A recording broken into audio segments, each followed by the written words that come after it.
Nange sibawa magezi ga kulima miti, sibayigiriza kulima kalitunsi, sibayigiriza kulima mmwanyi, naye mbawa mitendera gye bakoleramu ssente. Bwe bababuulira ebibira n'olaba olinga alina ekibira n'ogusanga ng'emiti mikulu n'akubuulira obukadde bw'agenda okugyawo, ng'ogamba bannange naffe tulifuna ddi? Nze mbatwala step by step. Ekigendererwa kyange nze nga munnabyanfuna si kukulagaako, sibayigiriza kulima, mbayigiriza mitendera abantu gye bayitamu okukola ssente ne bakola obugagga. Kati tugende awalala bwe giri era emirala egifaanagana bwe giti. Nabalaga egiba gituuse nga bagyemu kasooli, giba gikuze nnyo nga giwanvuye. Kati tugende awalala mbalage nagyo bwe giri.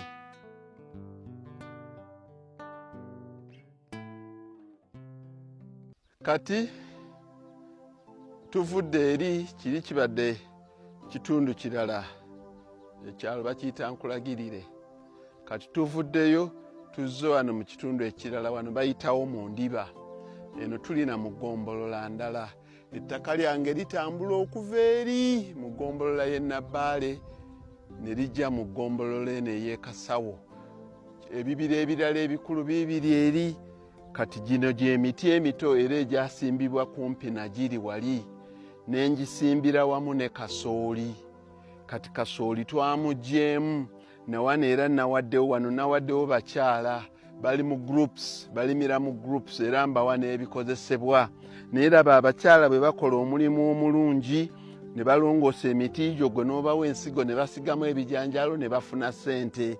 Kati laba emiti we gituuse, mutera nnyo okumbuuza nti ebikongo obikola otya? Kati omuti guugwo gulaba engeri gye gutandise okukulamu, ekikonge kiikyo wansi weekiri, ekikonge kiikyo wansi weekiri, tekigaana muti kukula. Kati zino ziringa acres 15 naziwadde abakyala balimiremu, beeyawuddemu groups 3, bajja n'abaana baabwe n'abantu ababayambako. So ofunamu empeera ate nga naawe ofunamu, kubanga ssente ze naali badde nkozesa okuteekamu abapakasi ate abatajja kukola mulimu mulungi nga bano gwe bakola, nze nsinga okufunamu naye nabo nga bafunamu.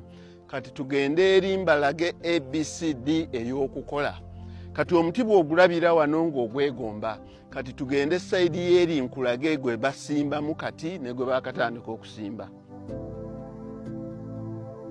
Kati bannange, Mohamed Kakiika okulafubana kwaliko si kubayigiriza kulima kalitunsi oba miti oba mmwanyi oba bitooke oba kulunda nte.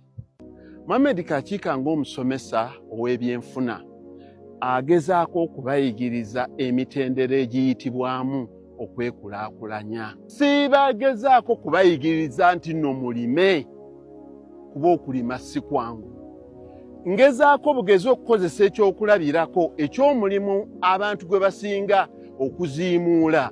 Ti bw'oba omulimi tosobola kukoleramu n'ofuniramu.